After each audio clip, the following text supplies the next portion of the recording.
L'eau, élément essentiel à la vie, nous relie à nos 5 sens primaires.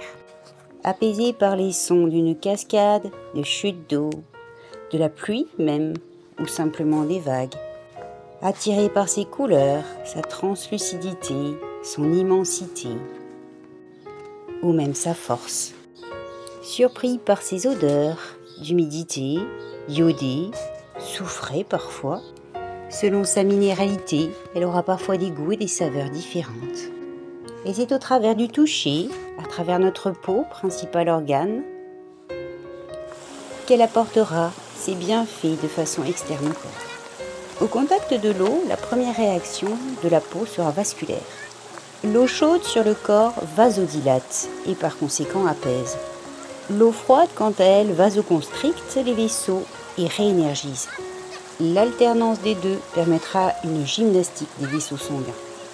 Les bienfaits de l'eau froide ou fraîche sont multiples.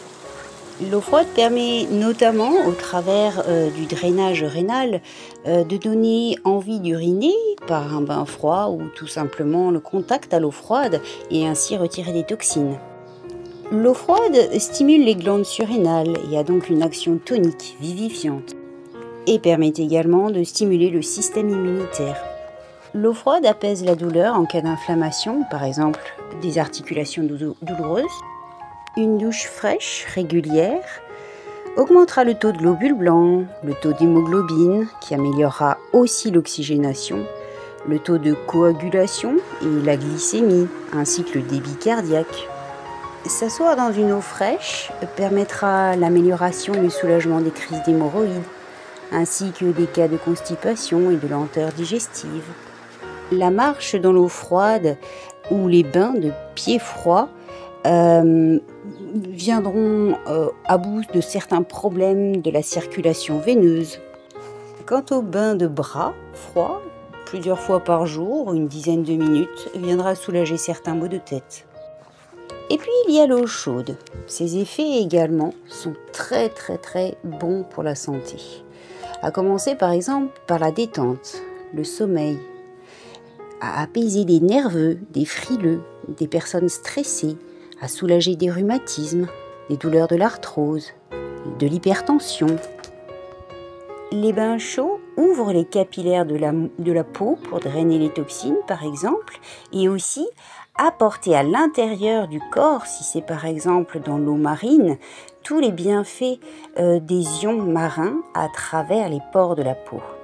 L'eau chaude, par le bienfait des bains notamment, pourra aider une personne qui a du mal à évacuer ses toxines par la transpiration, parce qu'elle ne transpire pas beaucoup. Cela éduquera les pores à s'ouvrir plus facilement.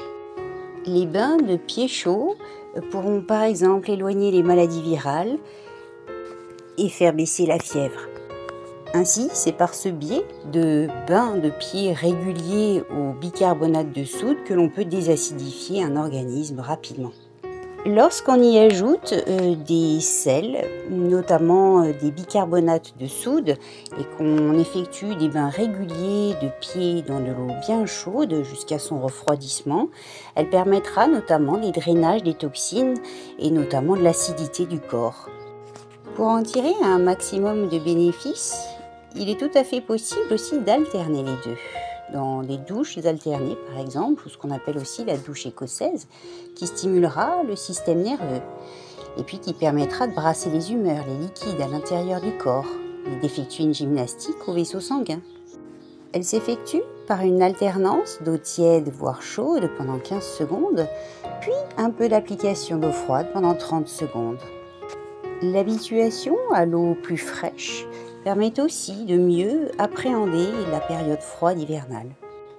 Je finirai sur le bienfait des cures thermales qui apportent, selon l'endroit où l'on se trouve et selon l'eau en question, notamment dans les Pyrénées, une eau plus sulfurée, dans les Alpes, les Vosges, on trouvera des eaux plus sulfatées, dans le Massif central plus bicarbonatées, etc.